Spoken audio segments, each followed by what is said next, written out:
Hi, this is Kevin. Welcome to part two of my tutorial for the coding assignment associated with Chapter 11 of the Severance Python book. And Chapter 11 is about regular expressions.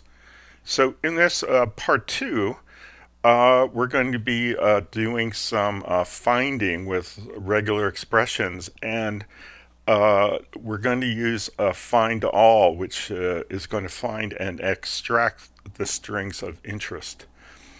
And what we're going to do here in this tutorial version is we're going to be looking for telephone numbers with with three different kind of formatting patterns. The first one is probably the most popular in the current day. It's just three digits a dash, three digits a dash, four digits. Okay. The second format that we're going to look for is this one here.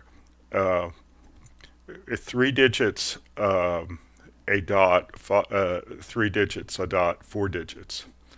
And then the last one that we're going to look for is the classic, which is this last example I have here. The first three digits, the area code, are in parens. Then there's a space. Then there's three digits, a dash, four digits. And what I've done is I've put three examples of each of these into some surrounding text to make it clear that the regular expression tools are going to have to work their hardest to find these because they're kind of spread out throughout this. Okay, so this is our test data. It's one of my starter files, and it's called telephone.txt. And the program itself is called find telephones. So let's get a look at that. Okay. So it begins with the name of the file and a pretty simple statement of intent. And I just put kind of almost format strings for the three formats that we're looking for up in the comments to make them kind of easier to think about. And we begin with an import RE. So we need to import the regular expression package. I probably don't have to skip two lines before that, so I'll get rid of one of those. And then the code is all in the main. And then we have the call to the main. And what we're going to do is we're going to print out a polite message. That's the first thing we do. Again, let's make this just a little bit bigger. Okay. Then the next thing we do is we prompt for the file name. And then we open it for reading with the name in file. And again, the file name that we're going to be using and typing it into the console is telephone.txt. It's one of the starter files. And then there's a simple read a line, process a line loop for line and in file. That's a beautiful construct, by the way. I really love that. And we find the telephone numbers on this line with a find all, and of course, all of the instances that get found are going to be extracted and placed into a list, and the list is going to be called telephones. And then because we don't want to print out a list because they look pretty clunky, we're going to iterate over the list with for telephone in telephones. Okay, and we're going to print telephone, and telephone again is going to be one of the numbers that we found and extracted. So the telephone numbers that we've extracted are going to appear one per line, even though we may find them more than one per line. Or we might have a line that doesn't have any telephone numbers at all, in which case, if telephones is empty, then we're not going to print anything. And then finally, once we're past the loop, I guess we probably want to emphasize that by putting a blank line here. Okay, once we're past the loop, we want to close in file because it's the polite thing to do. And we're polite if nothing else. Something that I want to do is that our regular expression really has three patterns in it. So, and what I want to do now, you can't really do this easily in your code, nor I think what you want to. But what I'm going to do is I'm going to separate them. So I'm gonna make it look like this. So, and I'm gonna say or that. Now this is a character string, so we don't want to be fooling with it quite like that. Okay, but what we have here is three rules. Okay, and we'll test them one at a time, and then we'll combine them back again. But the three rules are rule one is looking for three digits a dash, three digits a dash, four digits.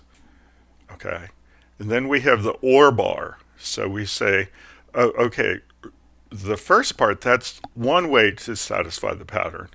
The or says, or there's another way to satisfy the pattern. So the next one says, three digits, a dot, three digits, a dot, four digits.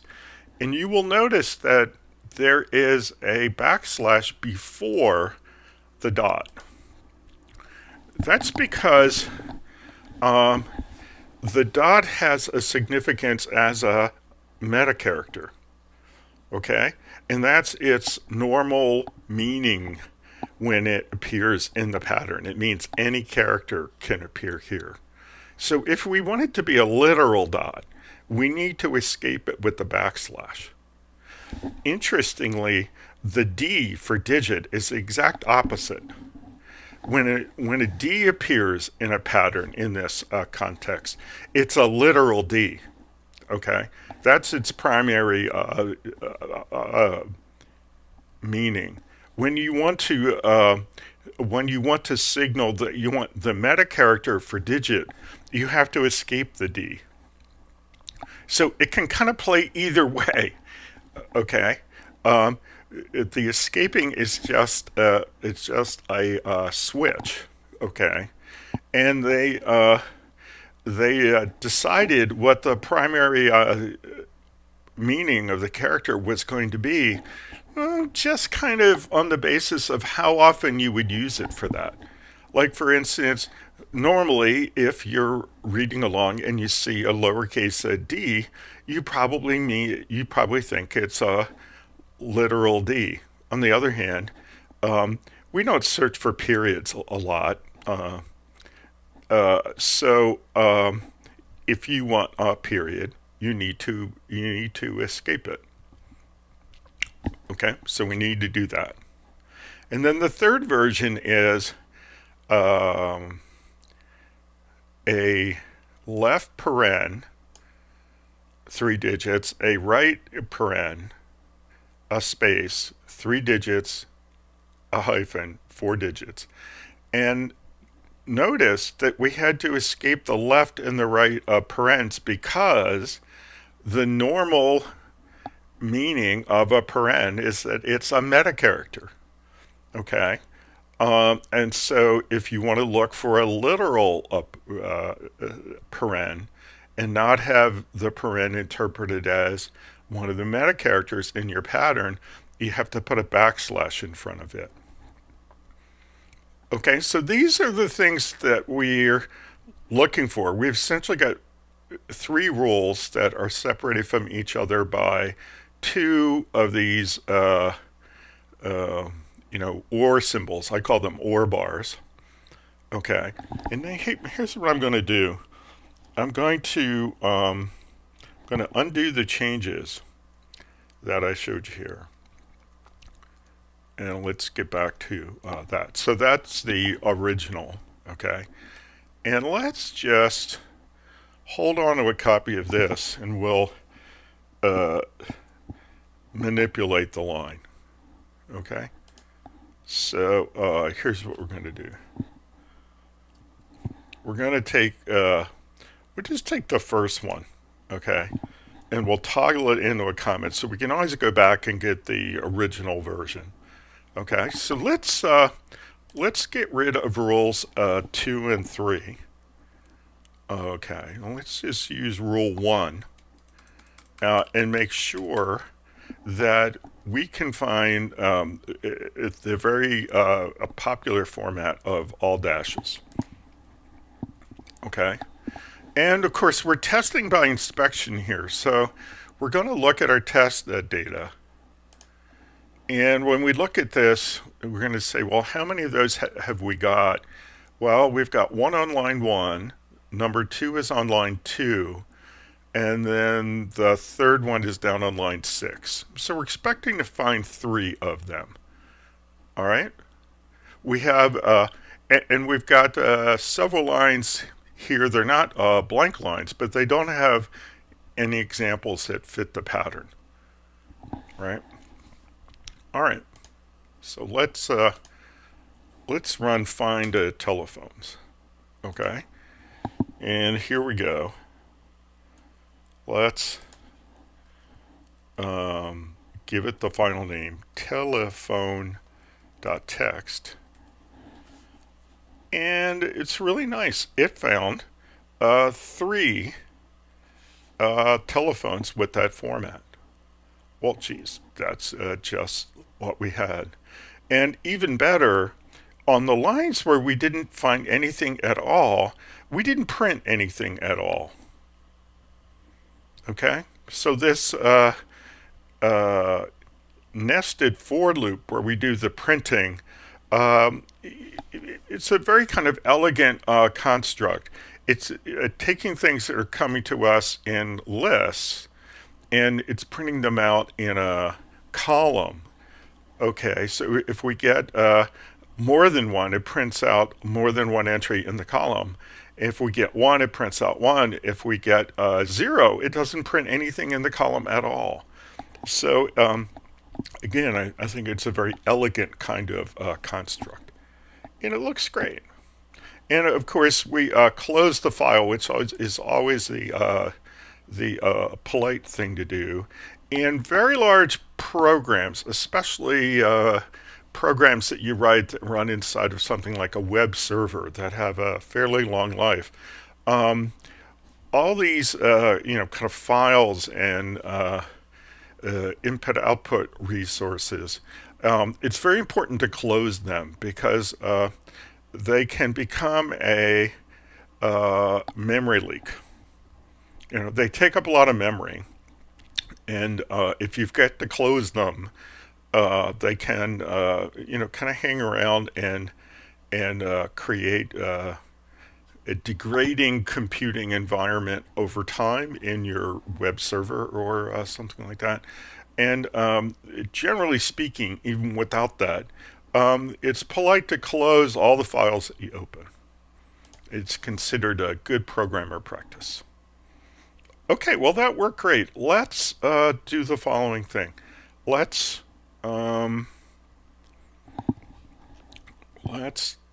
unchange these. Okay, so now we have all 3 rules again. Let's test the middle rule. Okay, so we'll delete the first part and the last part and the OR bars that attach them. Okay. So let's see this. So here we're looking for the less common format where we're separating the digit groups with a dot, and this is something I see done by kind of graphic designers on business cards and stationery and that kind of stuff. I don't know if it's Euro style or what it is, but it's sort of high style. It's not your common everyday way to format a phone number. Okay, so I've got three of these in the test input file as well. So if we have a successful test, that's what we should find. So let's go back down here and run the test again and make it a little bigger so you can see the type.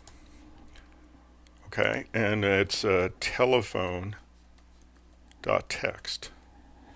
And there they are. We found three of them as well. And that's just what we were expecting. All right, and now let's go. Let's back up here with, I'm on the Mac, so I use Command Z. You would use Control Z. Okay, and so I've got all three of those back. Let's get rid of the first two and test the third. This is how people formatted phone numbers when I was a boy, the traditional way with the parens around the area code. Now, and I just want to remind you again that we have to put the backslash to escape the paren because its normal meaning is that it's a meta character that says start extracting here, stop extracting here. Well, we want to extract the whole thing, so we definitely don't want them to be interpreted as a meta character. All right. Okay, let's give this one a run. And we're expecting three of these as well. So telephone.text. And there are those three. Great. So let's, now that we want to test it more generally, let's get rid of the changed code and go back and toggle the original version of the code back into action. And now when we do this, we should get 9 matches, 3 of each of the varieties, in the order in which they appear in the test document. Okay, let's do it. So, again, telephone.text, and let's make this a little bigger. And here we go. They're a little bit interspersed. We have 2 of the dashed ones, 2 of the dot ones, and 2 of the traditional ones. And then in the very end, we've got 1 of each of the 3 for a total of 9. And that's looking beautiful. So that's just what we wanted. So I'm going to turn it over to you, and you're going to be searching for something different than telephones. But the general design for this program is going to work for you. Okay. You're going to have a different starting file, different data file, which I'm going to give you in starter files, and you're going to be forming a different pattern, but the general idea here is going to be comparable. So good luck on that, and I'll see you for part 3.